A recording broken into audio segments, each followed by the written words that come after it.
Welcome to our channel. Today we how to use Notion for personal organization, quick tutorial step by step clearly. Open Notion and create a new page for your personal organization.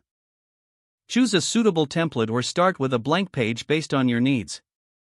Label your page with a title that reflects its purpose, like Personal Dashboard. Start by adding a header to give context to your page. Now, create different sections for various aspects of your life, such as tasks, goals, and projects. For task management, add a to-do list block by selecting the appropriate option from the menu. Input your tasks, marking them as complete once finished for easy tracking. Next, create a goals section by adding a text block and outlining your short-term and long-term objectives. Consider using a table block to organize your projects with relevant details like deadlines and progress. Use the calendar feature to visualize important dates and deadlines for your tasks and goals. Incorporate reminders for critical tasks to help keep you accountable. Explore the toggle feature to hide less critical information, keeping your workspace tidy.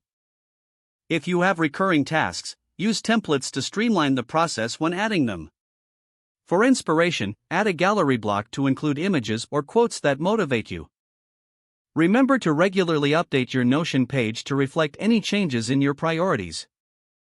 Personalize your page by adjusting colors and fonts to make it visually appealing. Finally, make a habit of reviewing your organization system weekly to ensure it continues to meet your needs.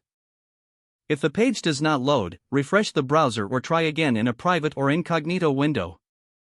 Make sure you are using the correct email address, then retype it carefully to avoid small typos. If your password is not accepted, use the reset option and create a new strong password you can remember.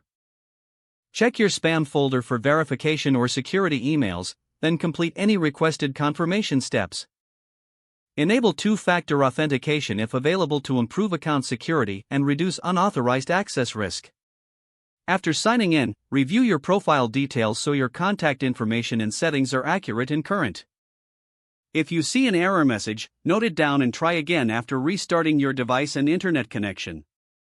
Log out when you finish, especially on shared devices, to keep your account and payment information secure.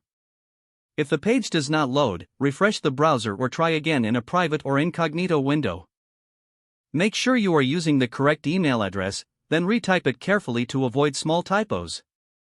If your password is not accepted, use the reset option and create a new strong password you can remember. Check your spam folder for verification or security emails, then complete any requested confirmation steps. Don't forget to like this video and subscribe to our channel for more step-by-step tech guides.